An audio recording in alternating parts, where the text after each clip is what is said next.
Alguma pergunta mais? Podemos passar para o Roberto Pessoa, tratar do capítulo do livro The Routledge Companion to Comics, capítulo sobre o mangá e sua relação com outras culturas. É um trabalho, um artigo que trabalha muito com a questão da interculturalidade. Né? Então, a palavra para o Alberto Pessoa.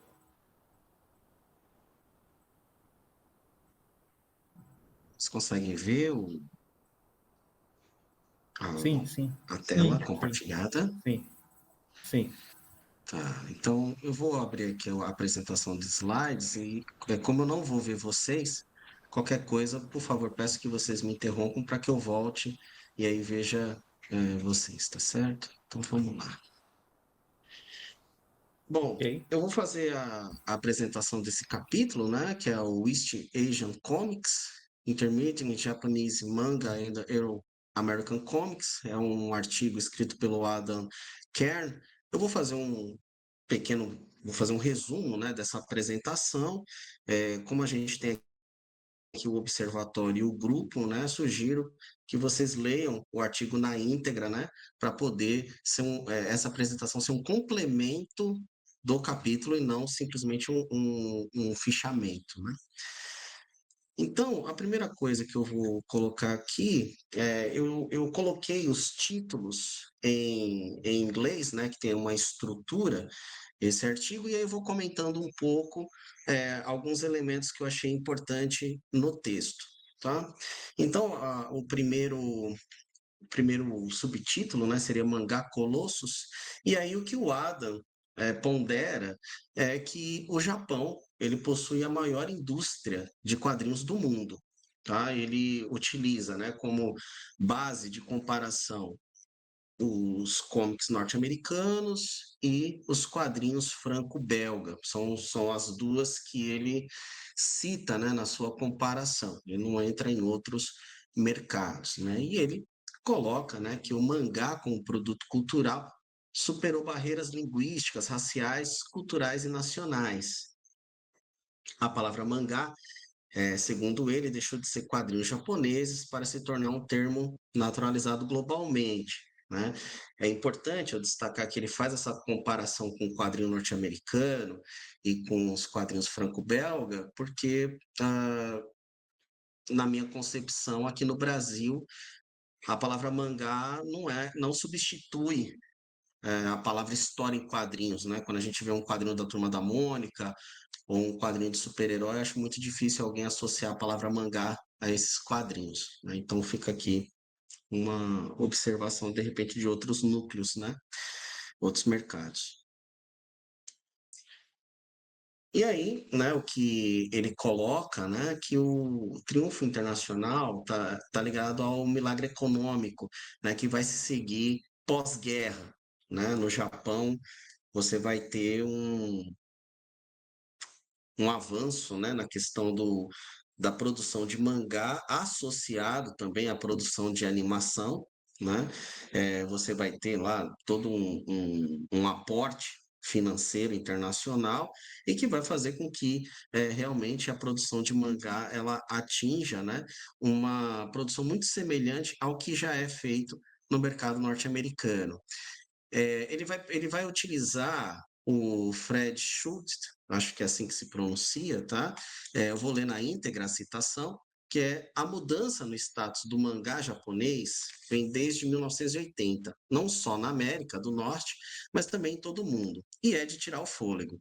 Os mangás são agora publicados em dezenas de idiomas e têm uma base global de fãs de dezenas de milhões de leitores fora do Japão. Aqui eu coloquei a referência bibliográfica, né, que é um artigo, né, que o Schultz apresenta em 2013. tá? Além disso, o mangá inspirou autores de outras escolas de quadrinhos, como Frank Miller, o Frederic Boilet, que faz um movimento, né, chamado Novel Mangá, e aí eu coloco algumas provocações, né, dúvidas também, né, que é o América Mangá, que dentre os seus principais autores nós vamos ter o Joey Madureira, né, o América Mangá vai ser um movimento que vai surgir bastante na década de 2000, né, e é um movimento que ele é interessante aqui no Brasil porque ele é responsável pela leva de vários desenhistas brasileiros para o mercado norte-americano, como Roger Cruz, Luke Ross, Manny Clark, Fábio Laguna, desenhistas que emularam esse estilo do Joey Madureira, pelo menos em um primeiro momento. Né? Então eu coloco como uma provocação se esse tipo de desenho que mistura comics com mangá poderia ser chamado de América Mangá. Eu já vi esse termo é, de alguns autores, alguns desenhistas, mas eu nunca vi isso como estudo acadêmico, né? E aí eu também faço jogo uma questão aqui para vocês, né? Se os Fantasmas do Rincão Maldito, obra de Júlio Shimamoto, publicada em 1961 pela editora Outubro, não poderia ser considerado um mangá não japonês, né? Não, não do Japão, mas um mangá, uma vez que Júlio Shimamoto publica desde 1951, ele é o primeiro, né, brasileiro nascido da família dele, né? Ele vem de uma família de samurais, e essa história especificamente ela trata da cultura japonesa, de temas da cultura oriental, dos samurais e tudo mais, né? Então, pondero isso com vocês, se de repente essa obra não pode ser considerada. O próprio Júlio Shimamoto não se considera um autor de mangá, mas a concepção do Shimamoto é que mangá é um quadrinho infantil, é um quadrinho voltado para crianças e que tem a estilização dos olhos grandes, né? Isso segundo o Shimamoto em depoimento via e-mail conversando com ele. Ele se considera um autor de quadrinhos adultos, então ele se coloca, o termo, se eu não me engano, assim que se fala, é Genkika. Não tenho certeza absoluta porque não é minha área de pesquisa, tá? Mas, dentro dessas concepções, penso que poderia ser considerado esse trabalho do Shimamoto. Aqui, né, continuando, né, o trabalho do Adam, aqui ele vai citar o John Land, né, que ele vai falar que a publicação do mangá japonês ele se espalha por toda a Ásia, né? E aí um elemento que me surpreende, né, porque não sei, eu acho que dentro da minha formação eu subestimo muito o livro o Seduction of Innocence do Werther, mas cada vez mais que eu vou lendo e vou pesquisando, eu vejo que foi uma obra que criou muitos efeitos colaterais, né? Segundo ele, né, após esse livro, os mangás eles foram criticados pelo seu conteúdo gráfico e por propagar o imperialismo japonês, né? Ele também coloca outros elementos e dentro do artigo ele vai citar alguns exemplos de censura. Aqui na explicação eu vou colocar apenas um que aconteceu na Coreia do Sul, tá? Que houve censura, né? O mangá, ele tinha sido introduzido durante o período colonial, e aqui é importante colocar essa palavra mangá 1910 e 1945, entendendo como um proto-mangá, né? Um proto quadrinhos, né? Não é um quadrinho propriamente, né? E dentro dessas censuras, né, o Comitê Coreano de Purificação Social prendeu e processou artistas, editores em 1980 por publicarem mangás e manhás adultos. Penso que esse termo manhwa ele é voltado para o quadrinho coreano, tá? E aproximadamente 30 mil exemplares foram confiscados. Tá? Então, houve uma censura muito grande ali na Coreia do Sul em relação ao mangá, também houve na China e outros países ali do eixo asiático. Tá?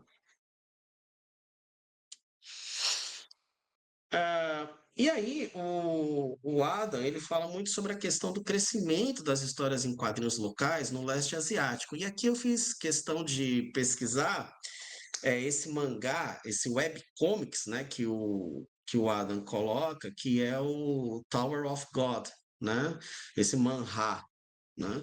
E aqui tem um QR Code que, se vocês quiserem, né, tirar fotografia, vocês podem acessar aqui no Webtoons, né?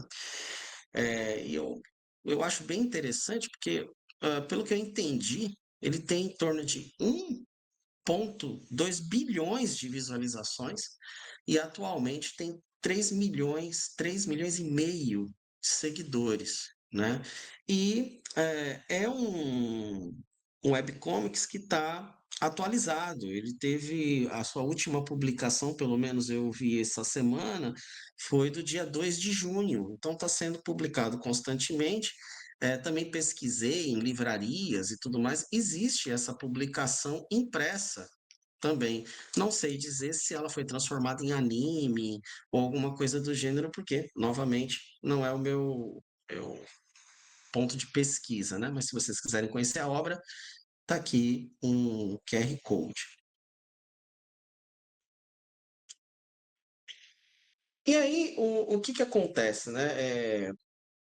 Apesar do Adam falar que o mangá em alguns mercados, né, virou sinônimo de histórias em quadrinhos, é, no imaginário e cotidiano da maioria das sociedades, o mangá ele permanece central na cultura pop japonesa, como acontece aqui no Brasil também. Né? Quando a gente vai falar de mangá, mesmo tendo os mangás coreanos, né, tá vindo agora material da Tailândia, Taiwan. Quando a gente vai falar de mangá, vem logo aquele imaginário da cultura pop japonesa, né? Provavelmente isso se deve também ao mangá enquanto produto cultural, ele ser vinculado em diferentes mídias, né? Desde a sua origem, né? Então ele vai ter jogos digitais, vai ter animes, né? E o mangá, assim como o comics, né? Ele é mais barato de produzir, ele ainda faz parte desse imaginário dentro da cultura pop japonesa. Isso é bem interessante da gente pensar. Então o mangá ele tem um movimento dúbio. Ao mesmo tempo que ele busca uma hegemonia, assim como o comics norte-americano o busca, é, ele tem esse elemento de quando a gente consome um mangá, a gente tem uma ideia de que ele faz parte de uma cultura específica e não, por exemplo, de uma cultura global, tá? Apesar da cultura pop japonesa, ela se espalha de maneira global, basta ver os eventos de entretenimento que nós temos hoje, a cultura pop japonesa bastante dentro desses eventos, né? E aí eu coloquei uma provocação aqui, né? Que o Adam ele coloca, né, alternativa à hegemonia cultural americana. E eu coloco, será que é uma alternativa ou se, na verdade, tanto o mangá como o comics eles querem a mesma coisa? Então, será que é uma alternativa? Por exemplo, o mercado brasileiro, isso é uma alternativa? Ou é mais um mercado que esmaga, né? O criador, o autor de quadrinhos brasileiros. Então, não sei se é exatamente uma alternativa, né? Eu sei que não é o que o autor coloca no artigo, mas quis colocar isso daqui para vocês, uma vez que nós somos pesquisadores aqui no Brasil. The World's First Comic Book, né? Aqui começa uma análise do Adam enquanto historiador, né? E aí ele entra naquela questão que eu já vi em algumas rodas de debate, né, de pesquisadores, do debate quando começa, né, as histórias em quadrinhos, onde inicia, quais são as origens, né? E, segundo ele, a primeira indústria de quadrinhos ela vai surgir no Japão, né? Ele utiliza como base desse pensamento a questão da reprodutibilidade, né?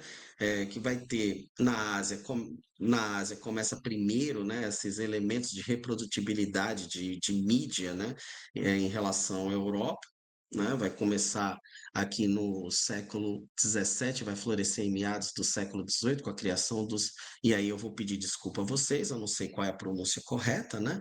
É o Kusazotti. Penso que deva ser assim que se fala, não sei como se fala. E aí ele coloca, né, que esse produto, né, eram quadrinhos pequenos, medindo aproximadamente 13 a 18 centímetros, produzidos em massa. Lembrando, quando a gente fala produzidos em massa, dentro da concepção de impressão daquele período, né, daqueles sistemas de impressão daquele século, né? E aí utilizando xilogravura. Então, importante essa, esse sistema de realidade, né? Não é a produção de massa que nós estamos habituados na sociedade contemporânea. Impressos em papel mulberry, esse papel mulberry, aqui no Brasil ele é conhecido como papel arroz, tá? E que é um papel muito leve, ele dá para você imprimir na xilogravura ou em prensa ou em colher de pau e você tem uma impressão muito boa. Só que ele é um papel muito leve, então ele é muito perecível, né?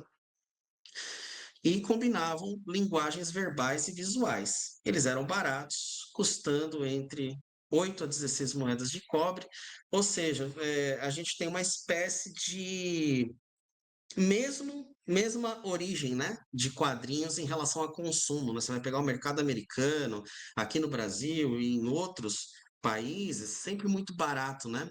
A compra de produtos que tenham essa linguagem, ou pelo menos que sejam influenciados por essa linguagem, né? Então, no Japão não foi diferente. E aqui tem o exemplo, né, do que o Adam entende como um quadrinho, né? Ele não coloca a palavra um pré-quadrinho, um proto-quadrinho, ele coloca como quadrinho. Então, aqui são volumes de 10 páginas, totalizando até 33, capa colorida, se assemelhavam ao formato dos quadrinhos americanos de 32 páginas. Então, aqui tem, né, o elemento sequencial, tem texto ilustrado, né? Não tem cenário, enfim, outros elementos que são comuns nas histórias em quadrinhos, mas aqui existe uma linha sequencial. Eu não tenho como comprovar se isso é uma história, né? Se faz parte, ou se são ilustrações justapostas, uma vez que eu não conheço o idioma. Mas aqui está uma das ilustrações do que o Adam cita. Tá? Aqui eu peguei, inclusive, do próprio artigo dele, eu fui atrás, que ele coloca essa ilustração aqui, que é o chapter 14, o Kusazoshi as Comics, in Graphic Narratives from Early Modern Japan, perdão. Então, é um artigo extra, esse daqui.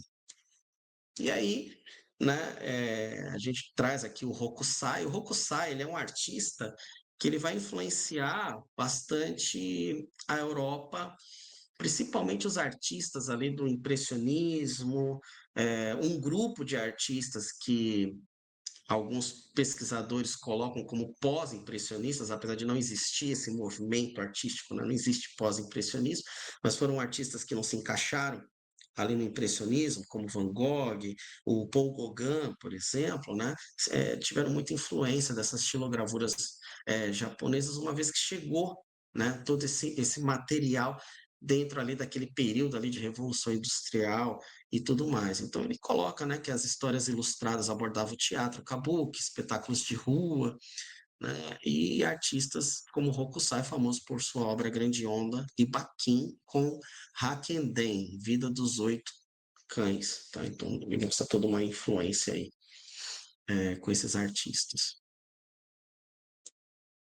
Aqui eu fui buscar, né, que, que, que material é esse, né? Afinal de contas, a gente vai lendo um artigo e eu não conhecia, né, os materiais, então eu trouxe essa foto para poder ilustrar um pouquinho mais, né, para a gente ver umas cadernetas, né, que vêm com histórias ilustradas.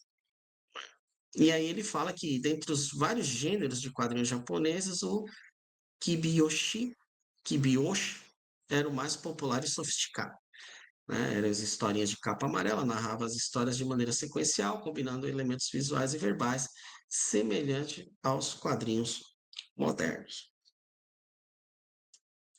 Aqui a gente já entra em outro subtítulo, né, que é o Continuity, Discontinuity and Transnationalism. E aí é importante frisar que o Adam ele vai fazer um artigo que a estrutura narrativa desse artigo ele é de zigue-zague. O tempo todo ele vai e volta nos conceitos dele. Ele não faz um texto linear, tá? Então, muitas vezes, quando eu for falar aqui, apresentar os slides, eu vou voltar em alguns conceitos que ele pondera, tá? Então, aqui, ele fala uma coisa interessante, né, que é comum, né, entre os nomes que são usados, né, para definir esse produto cultural. Então, se você pegar, por exemplo, comics, fumete, histórias em quadrinhos, esses termos, eles não respondem de maneira plena, né, o que é esse produto cultural. E o mesmo acontece com o mangá. Segundo o Adam, tem raízes chinesas, derivado de manhua, significando esboços improvisados. Então, é um pouco disso, né? Vai tendo um nome popular e ele vai adquirindo um sinônimo dentro desse produto, dentro dessa criação, né? Algo semelhante, e aí me corrijam se eu estiver equivocado, mas me veio, né, isso na cabeça, que é algo um pouco semelhante que aconteceu com a palavra gibi, né? Ela tinha um significado, e aí esse significado ele foi se modificando, se reconfigurando até virar sinônimo de história em quadrinhos, principalmente para uma determinada geração. Hoje, eu não sei se as gerações mais novas, quando vai consumir uma história em quadrinhos, ele chega numa livraria ou numa banca ou compra online, deixa eu pesquisar por gibi, né? Eu acredito que não, mas houve uma grande geração de consumidores que associavam o gibi à história em quadrinhos. O termo mangá foi usado muito antes de Hokusai, como visto aí novamente, né, vem a minha pronúncia totalmente equivocada, né, Mankaku Zuitsu de Suzuki Kango em 1771. Portanto, significado de histórias em quadrinhos só se consolidou muito depois. Então, o termo mangá que o Adam está colocando aqui, ponderando, é que ele vai ser utilizado muito antes, né, desse termo do mangá moderno, né, que a gente vai ter pós-guerra. E aí ele utiliza o historiador de mangá, o Natsumi Fusanosuke, né, no Japanese Manga Expression and Popularity, que há perigos inerentes em reivindicar o mangá como uma consequência da cultura nativa japonesa. Então ele frisa, né? A indústria de quadrinhos impressos em xilogravura não gerou sozinha o mangá japonês moderno. Então, ou seja, né, o mangá ele é um fruto do que estava acontecendo naquele momento no Japão, ou seja, crescimento industrial, crescimento dos sistemas de reprodutibilidades gráficos, mas também, né, da influência externa editorial que o país recebia, né, de produtos de outras culturas, provavelmente, majoritariamente europeias, né, e norte-americanas. E aí ele vai tá aí, ele coloca isso, né, falando que o mangá moderno ele vai surgir no século XIX, dentro dessa interação de quadrinhos japoneses tradicionais e desenhos editoriais ocidentais, criando uma forma de arte global desde o início. Porém, lembrando, né, e aí eu acho que isso é importante sempre lembrar, que apesar dessa alegação de arte global, né, no nosso imaginário, geralmente, quando se olha um quadrinho mangá, a gente tem uma ideia de ser uma outra cultura. Muito difícil, mesmo sendo desenhado por um brasileiro, ou um produto feito aqui, a gente associar isso a uma cultura nossa, ou uma cultura global, por exemplo. Tá? E aqui é um ponto verdadeiro, né? O mangá moderno ele reside realmente na capacidade de combinar elementos de diferentes culturas, refletindo uma tradição visual japonesa adaptada por meio de influências internacionais. Isso é uma coisa interessante porque uma das coisas que eu vejo muitos leitores, né, jovens, uma vez que eu dou aula para esse público de 18 a 23 anos em média, é essa alegação, né, de que eu consumo mangá porque ele trabalha com temas mais diversos do que, por exemplo, o comics ou, bom, ou quadrinho europeu, nacional, eles colocam que esses quadrinhos de massa, de mangá, eles têm outros assuntos, outras temáticas que eles sentem mais empatia. Então, aí pode ser uma coisa bem interessante, né? Vou dar um exemplo aqui, né? Enquanto no comics de massa, né? Norte-americano, é, um beijo entre dois protagonistas homoafetivos demorou muito tempo para acontecer. No mangá você já tinha séries e séries tratando da temática, né? E isso trazendo para o leitor contemporâneo um senso de empatia e um senso de consumo diferente, por exemplo. Que eu coloco um exemplo desse uso, né, de elementos de cultura, não diria global, mas que é de conhecimento de todos, né? Então, por exemplo, você pega o Naruto, né, que ele tem essa cena dos Hokages, né, que são os grandes líderes, né, que passaram, né, pela vila ali do Naruto, né, da Vila dos Ninjas, e eles fazem uma alusão ao Monte Rushmore, né, que é um símbolo norte-americano, mas ele é tão transmitido, né? Ele é tão exibido para o mundo que a gente consegue, mesmo sendo brasileiro, consegue olhar esse monumento e ter um reconhecimento rápido da figura, né? Então, é trazer outros elementos culturais, ao mesmo tempo, quem está assistindo Naruto, dificilmente ele vai prestar atenção nessa questão da cultura norte-americana, né? Ele está assistindo ali Naruto, ele vai ver mais elementos da cultura japonesa, uma vez que a maioria dos mangás ele trabalha um pouco com essa questão, né, de trazer elementos mais clássicos ou elementos da cultura ali, mais antigos, mais ancestrais, mas ele mescla com elementos mais modernos e elementos globais.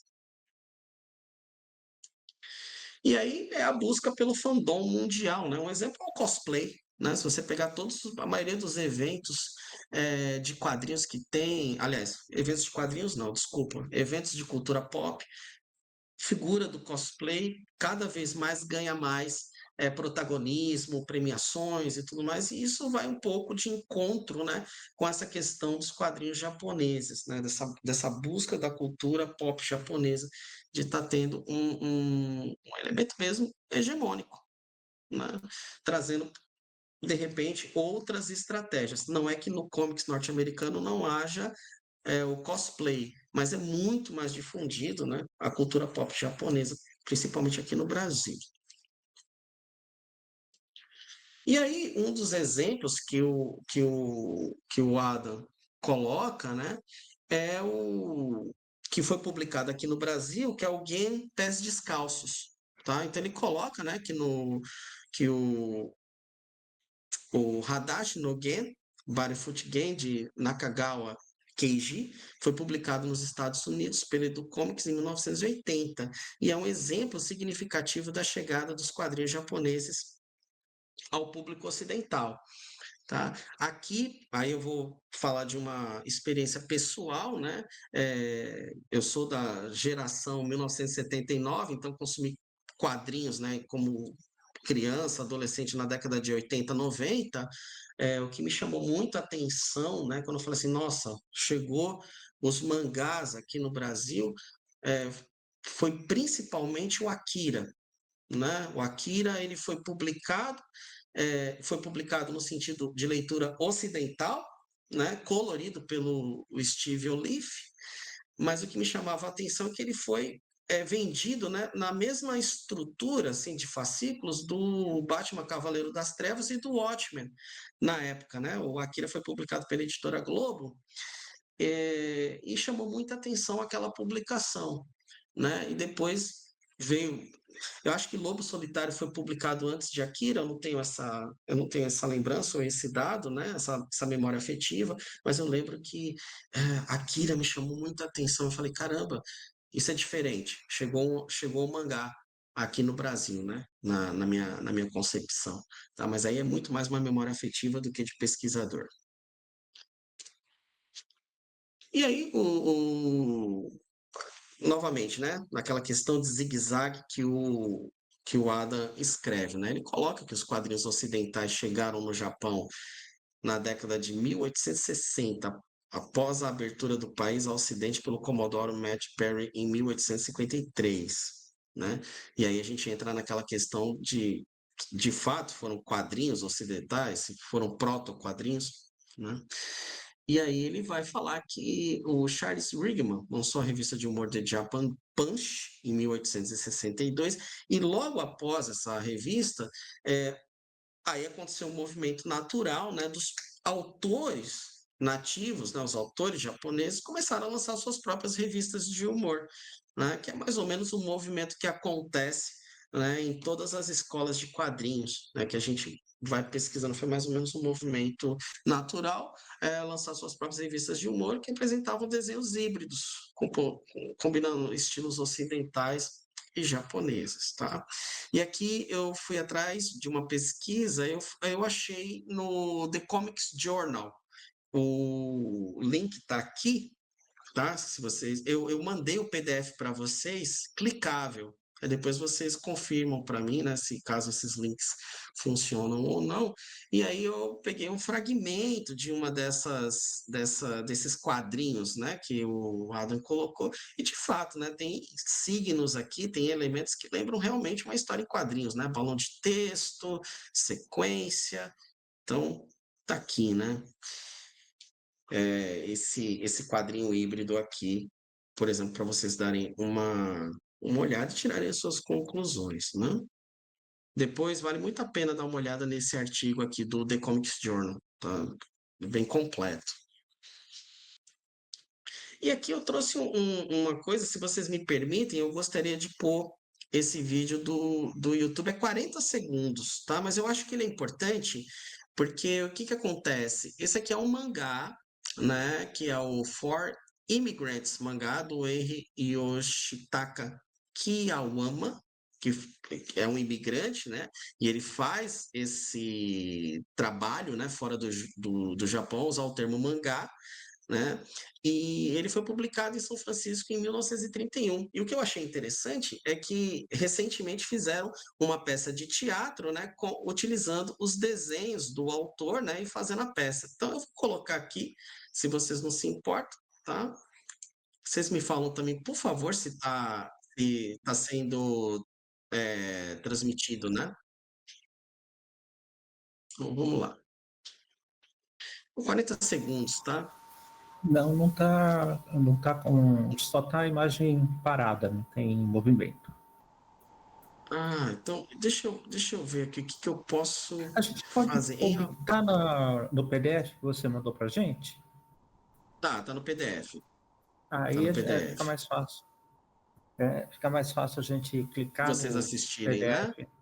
É, Perfeito. Então vou deixar para vocês depois vocês assistirem, tá? Mas é 40 segundos, mas bem interessante porque mostra um esse quadrinho, ele não teve uma repercussão mundial, mas para a cultura norte-americana ele teve uma representatividade bem interessante. Então vale a pena dar uma olhada nesse. é, E eu acho que tem essa peça de teatro na íntegra, tá? Eu só coloquei o link do trailer, ok?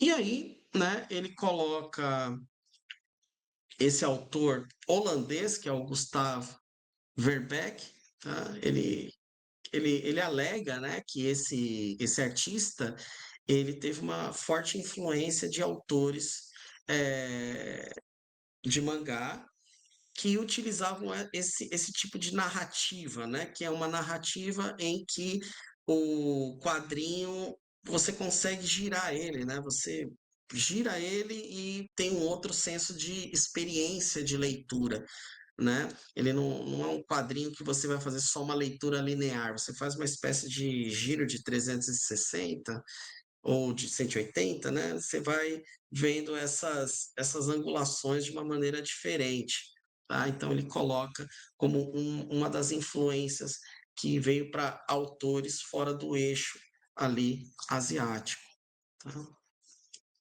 E aí, por fim, né, aí a gente já entra mais, né, no quadrinho moderno, né, e aí o Osamu Tezuka, né, influenciado pela Disney, também incorpora a técnica do Hergé em colocar figuras cartunescas contra paisagens realistas, né? Até interessante essa alegação do Adam, porque se vocês pegarem, por exemplo, animações mesmo da Pixar, animações modernas, tem essa característica muito de trabalhar a figura estilizada e os cenários um pouco mais realistas, né?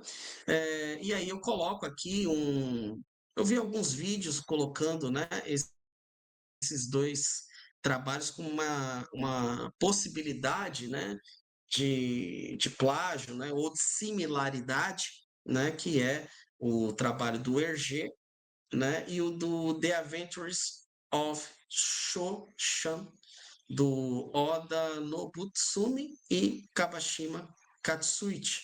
Vocês olharem, tem, né, marcas de discurso aí muito similares, né? E aí a gente já está indo para o final da apresentação, né, que é o Toward a Transnational Approach to Comics. Então, novamente, né, eles vão sempre, o Ada vai sempre colocando nessa questão do mangá moderno, resultando da confluência de duas correntes principais, tradição japonesa de livros ilustrados, novelas gráficas, ficção pictórica, né, e quadrinhos e tiras editoriais ocidentais que começaram a chegar ao Japão na segunda metade do século XIX, né? E aí ele também pondera, né, que ao serem chamados de mangá no século XIX, esses quadrinhos já representavam uma forma híbrida e globalizada, refletindo influências tanto japonesas quanto ocidentais, tornando o Japão, do período pré-moderno, uma era significativa para o desenvolvimento dos quadrinhos. Tá? Isso aqui, afirmações do Ada. E, por fim, né, esse aqui eu vou ler integral, ao libertarmos a noção de mangá das amarras da autenticidade, ou seja, ser definido como produzido no Japão, em japonês, pelos japoneses e para os japoneses, possibilita-se enxergar o mangá não apenas como quadrinhos estilizados japoneses, mas também uma interação dos quadrinhos globais. E aqui ele utiliza o exemplo do Stan Sakai, que do Uzazi e Yojimbo, né? E o Stan Sakai, ele é um japonês americano de terceira geração e que escreve inglês e publica em editoras americanas. Por isso que eu faço a minha provocação acerca de Shimamoto acima, uma vez que ele tem um escopo imenso de quadrinhos é, baseados, né, na cultura japonesa. Vários quadrinhos de samurais e quadrinhos de terror de histórias contadas pela avó dele. todas baseadas na cultura oriental. Então, fica aqui a minha provocação. Se o Stan Sakai pode, por que que o Shimamoto não? Né? E aí, em uma era de fluxos globais crescentes, a linha divisória entre quadrinhos e mangá tornou-se tão borrada a ponto de ser imperceptível. E aí eu concordo nesse aspecto, porque se vocês pegarem as histórias em quadrinhos, principalmente as de massa, tem muitos discursos, né? Tem muitas marcas de discurso de elementos que antes eram só pertinentes ao mangá. Pequenas coisas como linhas de movimento, perspectivas, narrativas, né? Linha de história, construção de personagem, realmente eu concordo com ele nessa afirmação, o que não apenas permite que eles sejam transnacionais, mas também demanda isso desde o início, refletindo a natureza fluida e intercultural na arte dos quadrinhos. Na análise final, a natureza historicamente transcultural da produção cultural do Japão, assim como na China e na Coreia, significa que o transnacional é transasiático. E as histórias em quadrinhos no leste asiático é a história dos quadrinhos globais. É assim que o Adam fecha este artigo, tá? Novamente, é um, é uma apresentação resumida do artigo e eu aconselho vocês, né, convido vocês a vocês lerem o artigo na íntegra para vocês poderem associar alguns exemplos. Apesar dele se propor a falar de China e Coreia, foram pouquíssimos exemplos que ele utiliza, mas ainda assim vale a pena você ler ele de maneira integral. Queria agradecer a oportunidade de poder apresentar para vocês esse resumo do livro. E né, nada melhor para um pesquisador de quadrinhos fazer isso no seu aniversário. Então, para mim é uma alegria muito grande estar fazendo parte aqui dessa apresentação. Muito bom, viu, Alberto? Sobre a questão do Shimamoto, eu e o professor Valdomiro publicamos um capítulo num livro em inglês chamado The Global Manga, e a gente fez o capítulo sobre o mangá brasileiro. Então, desde o Shimamoto, o Minami Case, nos anos 60, né, tinha o personagem Tupanzinho, que era um índiozinho brasileiro, mas com as características do visual do mangá. Uma coisa interessante que e a gente chegou até, no capítulo, falar da Turma da Mônica Jovem, que tem, entre aspas, o estilo mangá. Tá? É uma história em quadrinhos brasileira, mas com estilo mangá. A Luluzinha, produzida no Brasil também. Então, o Shimamoto e vários outros, antes dos mangás serem publicados no Brasil, já faziam mangá, só que não usavam esse nome. O Shimamoto fez várias histórias de terror e tal. E história de samurai também. Uma questão que o autor coloca é que quando quadrinhos ocidentais são publicados no Japão, eles são chamados de mangá. Né? Como aqui, a gente não fala comics do Batman, a gente fala ou gibi do Batman ou quadrinhos do Batman. Né? Quadrinho do Lucky Luke ou gibi do Lucky Luke. Né? Então a gente usa as referências nacionais para falar dessas histórias em quadrinhos que vêm de fora, né? E a gente não usa o termo, a não ser no caso do mangá. Aí mangá, né, não tem jeito, os otakus começaram a usar muito esse termo, né? Os otakus são aqueles fãs do mangá, do anime, que não são japoneses, né? E você estava falando do início do mangá no Brasil, o mangá japonês. A editora Abril publicou vários títulos, como A Lenda de Kibui, uns 3 títulos de mangá nos anos 80. E eu acho que a Cedibra publicou mais ou menos na mesma época o Lobo Solitário, que não chegou ao fim. E o Akira é do começo dos anos 90, quando a Globo abriu uma área de publicação de quadrinhos que trazia para o leitor brasileiro a produção da Vertigo, né? Graphic novels e o Akira colorido, que era a versão americana do Akira, né? E já espelhada para o leitor ocidental.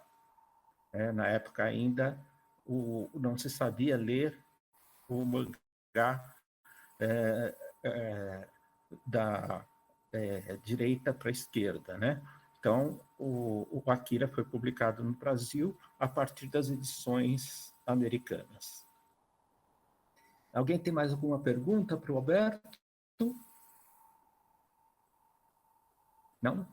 Então, Não, só dar os parabéns e perguntar, em sua opinião, Alberto, você acha que o mangá é quadrinhos ou não? Para mim é quadrinho. Para mim, tudo é quadrinhos. Tudo é Tira, quadrinho, mas o que é que você acha, mangá. Alberto? Eu entendo que aqui no Brasil, né, deveria ter essa nomenclatura, né, de tudo ser histórias em quadrinhos, mas Uhum. a questão é que eu acho que a geração que está consumindo mangás, ele naturalmente não está chamando de história em quadrinhos. Eu acho que essa que é a questão, né? Então, assim, aí existe uma separação que é o que eu coloco muito na questão do gibi. Por exemplo, eu sou de uma geração que eu chegava na banca de jornal e falava, eu quero um gibi. Até hoje eu falo, por exemplo, eu produzo o pessoal fala, né, graphic novel, né? Eu falo, eu produzo um gibi. Isso é da minha geração, mas muitas vezes eu dou aula de quadrinhos lá na universidade. Quando eu falo gibi, eu vejo algumas pessoas de 18, 19 anos torcer a sobrancelha e não reconhecer essa palavra, né? Bem como muitas pessoas por exemplo, tem muitas mesmo, muitos que nunca leu um quadrinho. Ele fala assim, literalmente, professor, eu nunca li um quadrinho, eu li mangá. Literalmente ele coloca isso, literalmente ele separa.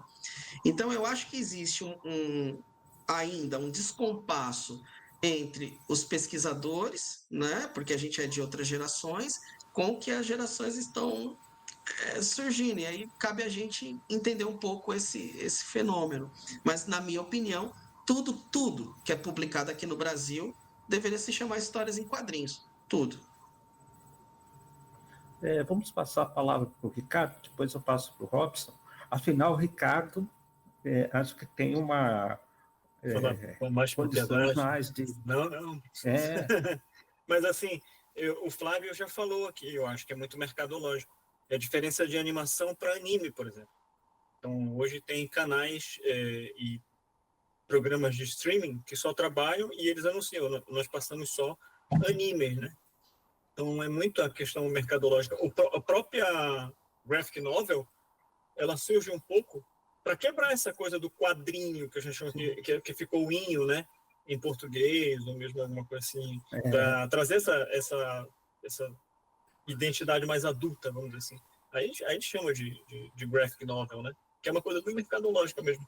É isso que o Flávio respondeu aqui, eu acho. Eu tive uma colega da faculdade que descendente de japoneses, ela falou para mim que na casa dela sempre teve mangá japonês mesmo. Então eram de capa vermelha, com o interior com várias cores, preto e branco, mas com várias cores. eles têm classificações lá, né? Porque tem um mangá que é o do Kodomo, é só para criança mesmo, aí aquela coisa bem só para criança. Aí tem para jovens adultos, jovens, tem feminino Shinen. exclusivamente, Então eles têm uma subdivisão lá bem grande, né? Até o hentai, por exemplo, que é uma coisa mais voltada para o público bem adulto, né? Mas eles têm essa classificação lá. E essa garota, ela aprendeu, me falou que aprendeu a ler japonês, a falar japonês, com a avó dela que lia esses quadrinhos japoneses para ela. Foi a iniciação dela à língua dos ancestrais. Agora o Robson levantou a mão. Alberto, você falou aí do gibi, exatamente. Eu sempre chamo gibi, ainda hoje eu chamo gibi. E a gente chamava também revistinha, né? Tinha aquele formatinho norte-americano. Algumas Isso, pessoas exatamente. e tinha algumas pessoas que chamam, entendendo que é diminuindo. Mas não é diminuindo, é revistinha que a gente chamava até pelo respeito, assim. Agora, eu acho também que essa questão do mangá é uma questão também, tipo assim, eu acho que foi o professor Roberto que falou uma vez aqui, eu achei muito interessante a fala dele, não em relação ao mangá, mas em relação à mídia e à prática cultural, artefato cultural, que é o quadrinho, a arte, quadrinho. Então, ele é o quadrinho, ele não é a revista quadrinho, é que é a mídia. Assim como uma plataforma, é a mídia onde a história e quadrinho é produzida. Poderia ser nesse sentido também. O mangá, aqui no Brasil, seria uma mídia, não deixaria de ser um mangá, é um mangá, tem respeito às origens, mas é uma mídia japonesa onde se produz história, a tradução. Aí a Alessandra também até podia falar um pouco sobre essa questão da tradução, né? Ninguém vai mexer na tradução. A tradução não tem como você pegar e traduzir, dizer agora mangá vai ser chamado de história em quadrinhos, é mangá. Mas o entendimento por trás, eu acredito, na mente, é historinhas em quadrinhos. Sim. Então, para mim, é quadrinhos. Mas eu achei muito massa. Eu acho que essa discussão, a gente não precisa bater o martelo nela, não. A gente tem que. O bacana dela é essa diversidade mesmo aí. Deixa rolar aí. Sabe onde eu sinto? Eu sinto que a gente trata história em quadrinhos como história em quadrinhos é quando isso está acabando, né? Infelizmente, né? As livrarias físicas. Assim, quando eu digo está acabando, pelo menos aqui em João Pessoa, as livrarias têm A banca fechado, de né? revista. Então, bancas de jornais também a gente tem poucas as físicas, né? Mas quando eu vou numa livraria aqui, eu acho muito interessante hoje as divisões. Então, por exemplo, você pega literalmente o comics, pega toda uma série de apresentações, né? E você vê que é bem super-herói, aquela coisa bem super-herói mesmo. Aí você tem uma divisão bem mangá mesmo, assim, de personagens. E o que eu acho interessante é que quando eu vejo os quadrinhos brasileiros empilhados, geralmente eles não são muito destacados nas livrarias físicas, são mais empilhados, aí é tudo quadrinho. Não importa se é para adultos, se é para criança, se é de aventura, se é de ficção, eles ficam meio que todos como quadrinhos. E tem algumas livrarias internacionais que tratam dessa forma. Teve um vídeo do editor do Comic Zone, que vale a pena dar uma olhada. Ele fez um tour sobre uma livraria no Canadá, que é tudo misturado. Não tem essa de quadrinho europeu, quadrinho latino-americano, não. Tudo misturado. Tudo ali, quadrinho. Não sei se isso dá para fazer aqui, né? Mas eu tenho essa sensação de história em quadrinhos quando eu vejo os quadrinhos brasileiros, tudo empilhado, independente do gênero, de estilo, alguma coisa da coisa. Agora, eu acho muito difícil, né? Uma criança, um adolescente que vai começar a criar gosto por quadrinhos, ele entender que tudo ali é quadrinhos hoje em dia devido a essas separações comerciais. Eu acho que ele vai separando. Podem me cobrar. Eu acho que em breve vai ter gerações que vai estar falando, não, comics, mangá, e quando se refere a quadrinho brasileiro, aí talvez ele fale quadrinho, sabe? Me cobrem. Eu acho que vai ter alguma coisa nesse gênero. A revistaria onde eu compro os quadrinhos, ela tem essa divisão. E aí, então, você tem mangás de todo tipo misturados, né? E só uma curiosidade, o formatinho, né, que começa lá, quarto do Natal, vem da Itália. A Itália foi A primeira a publicar quadrinhos no formato pequeno, né? Passar a palavra para a Alessandra, depois para o Arandi, tá? E aí a gente encerra o debate. Alessandra. Não, só respondendo, o Robson estava comentando da questão de tradução, né, de que como chega o nome do quadrinho aqui, mas acho que vai bem além disso. O comentário que vocês fizeram com relação à questão mercadológica mesmo do mangá, porque foi todo um investimento do Japão para exportar isso da forma como ele era produzido, exatamente, até manter, né, o formato, a leitura, a forma de leitura foi necessariamente uma estratégia, tanto que ia chegar nos Estados Unidos eles queriam inverter, mas depois o Japão bateu o pé e disse, não, vai ter que ser no nosso formato, as pessoas vão ter que aprender a ler dessa forma, porque é assim que ele é feito. Então, acho que tem a ver com esse investimento de mostrar um produto japonês realmente, a questão de ter essa divisão, né, que as pessoas pudessem perceber isso e hoje, mais do que tudo, acho que uma questão dos grupos que defendem, né? Porque você tem fãs que são alucinados com a cultura japonesa e que e defendem com unhas e dentes que você tenha até a manutenção dos termos, de tudo que é relacionado ao mangá. Até assim, se tudo der certo no encontro que a gente vai fazer aqui na UNB em novembro, uma das mesas que a gente vai propor exatamente falando da questão das traduções de mangá. Porque, assim, a maior parte delas são feitas pelos fãs, realmente. E, assim, muita coisa não é traduzida para o português, mas se você for procurar site, você tem muito material que é traduzido pelos próprios fãs, né?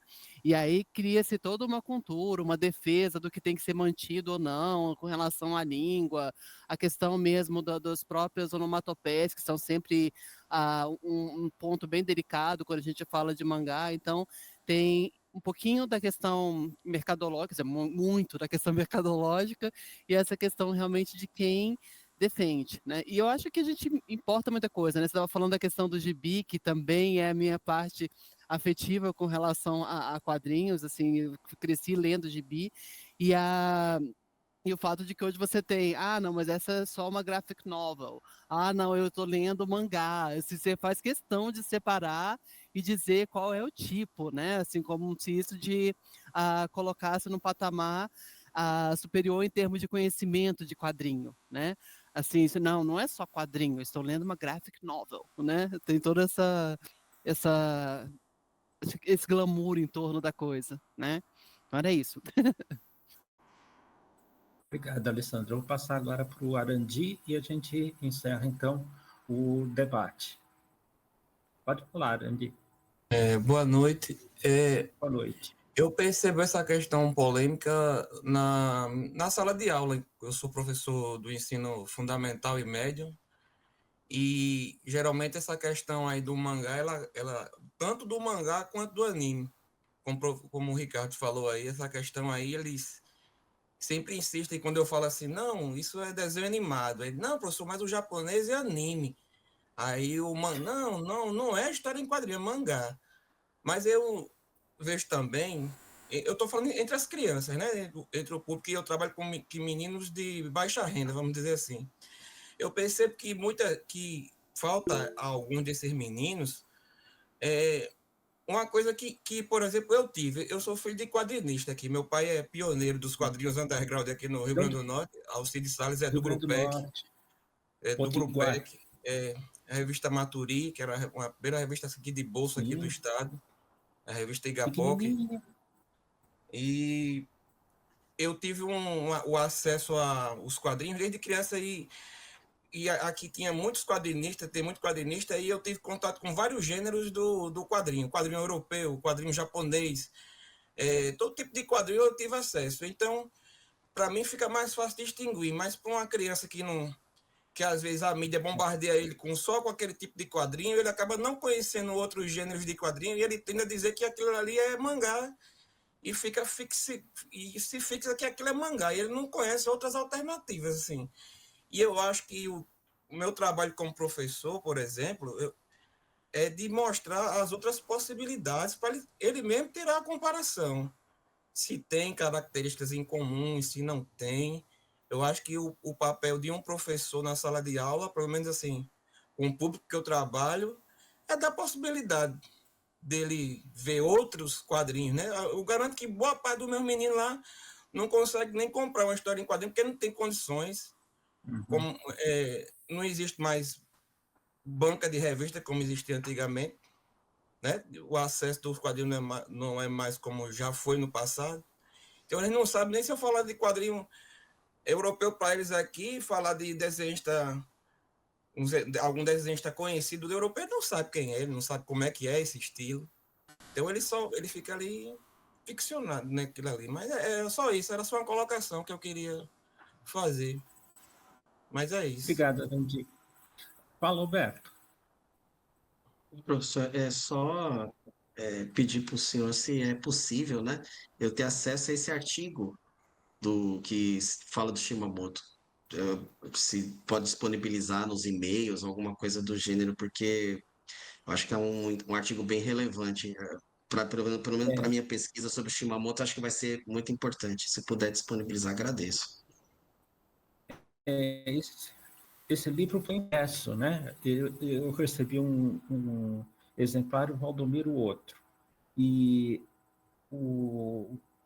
os meus livros sobre quadrinhos estão dentro de caixas, porque eu estou reformando a casa.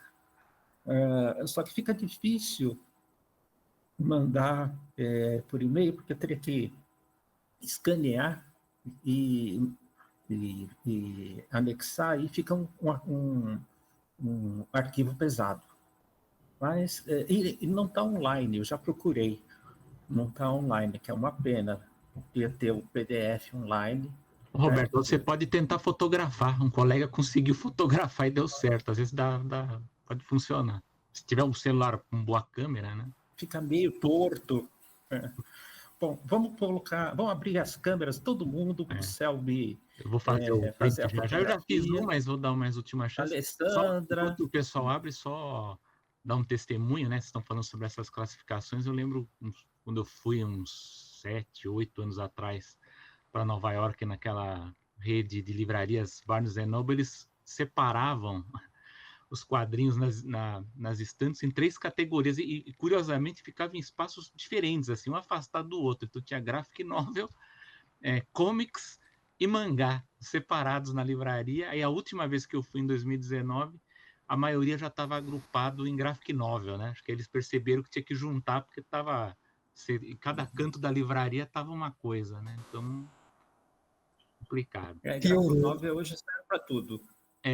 Virou graphic novel, virou guarda-chuva, né? Agora você vai lá... Rótulo, né? Bom, vamos lá. Dou-lhe uma, quem falta abrir... Peraí um pouquinho. Antes de você fotografar, o nosso próximo colóquio vai ser no dia 5 de julho. Ô, Gazi, 5 de julho. Eu gostaria de fazer a apresentação do próximo capítulo. Eu vou fazer uma cirurgia, vou ficar de cama algumas semanas. Aí eu aproveito para ler e fazer a apresentação, tá bom? Tá bom. Vamos lá, vamos... Professor, Ricardo. Eu gostaria só de botar um link aqui. Eu queria pedir permissão, na verdade, para botar link do meu mangá. Do meu quadrinho, na verdade. Do meu quadrinho, do meu mangá, enfim. Eu vou botar aí. Eu estou distribuindo ele gratuitamente, eu coloquei ele no Catarse, mas na verdade eu distribuo para todo mundo gratuitamente. Eu digo, leia, para mim é mais importante que você leia. E se você quiser ter uma cópia física, você vai lá no Catarse. Mas assim, eu prefiro que as pessoas leiam primeiro. E dia 5, quem vai fazer aniversário sou eu, hein? Opa! Dia 5. Parabéns. Bom, obrigado por deixar compartilhar. Todo mundo abrindo as câmeras aí. Vamos lá. Dá 5 segundos. O Gás já deve estar dormindo lá na França, né, Gás? Boa noite. Já é madrugada. Vamos lá. 3, vamos lá, sorrindo. Vamos lá. 3, 2, 1. Pronto. É isso, beleza. Roberto. Obrigado pela presença, gente. Obrigado, Lielson. Obrigado, Alberto. Obrigado a todos pelas contribuições. A gente se vê, então, no dia 5 de julho, né, às 20 horas, nesse HQ Canal.